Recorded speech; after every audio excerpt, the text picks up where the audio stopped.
winding her arms round my neck till, through the white glimmer of her single vest, I could feel her heart beating against mine. "Newest and dearest of friends, put by this dreary learning and look into my eyes. Is there nothing to be spelt out there?" And I was constrained to do as she bid me, for she was as fresh as an almond blossom touched by the sun, and looking down into two swimming blue lakes where shyness and passion were contending, books easy enough in truth to be read, I saw she loved me, with the unconventional ardour of her nature.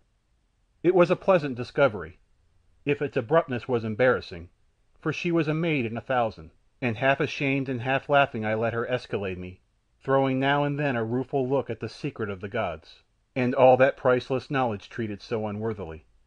What else could I do? Besides, I loved her myself, and if there was a momentary chagrin at having yonder golden knowledge put off by this lovely interruption, yet I was flesh and blood, and gods could wait. They had to wait long and often before, and when the sweet interpreter was comforted we would have another try. So it happened I took her into my heart and gave her the answer she asked for. For a long time we sat in the dusky grandeur of the royal library, my mind revolving between wonder and admiration of the neglected knowledge all about, and the stirrings of a new love, while Heru herself, lapsed again into Martian calm, lay half sleeping on my shoulder. But presently, unwinding her arm, I put her down. "There, sweetheart," I whispered, "enough of this for the moment. Tonight perhaps some more, but while we are here amongst all this lordly litter I can think of nothing else."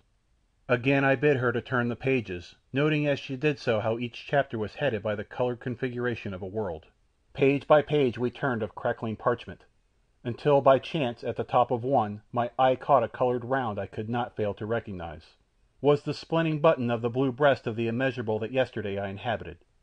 "Read here," I cried, clapping my finger upon the page midway down, where there were some signs looking like Egyptian writing. "Says this quaint dabbler in all knowledge anything of Isis? Anything of Fra, of Ammon, of Amenhotep?" "And who was Isis? Who Amenhotep?" asked the lady. "Nay, read," I answered, and down the page her slender fingers went a wandering till at a spot of knotted signs they stopped. "Why, here is something about thy Isis!" exclaimed Heru, as though amused at my perspicacity. "Here, halfway down this chapter of earth history, it says," and putting one pink knee across the other to better prop the book, she read, "And the priests of Thebes were gone.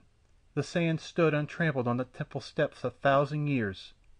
The wild beasts sang the song of desolation in the ears of Isis. The wild cats littered in the stony lap of Ammon.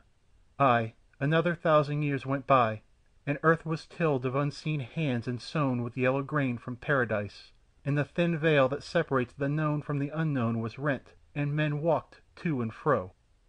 "Go on," I said. "Nay," laughed the other, "the little mice in their eagerness have been before you. See, all this corner is gnawed away." "Read on again," I said, "where the page is whole. Those slips of knowledge you have given me make me thirsty for more.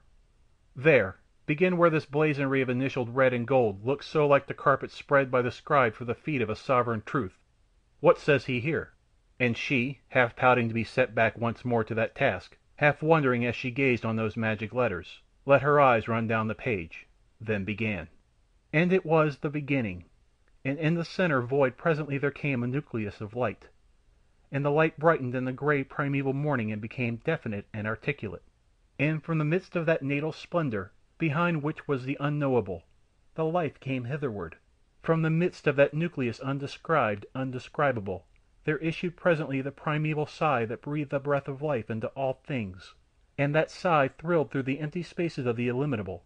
It breathed the breath of promise over the frozen hills of the outside planets where the night frost had lasted without beginning, and the waters of 10,000 nameless oceans, girding nameless planets, where stirred, trembling, into their depth.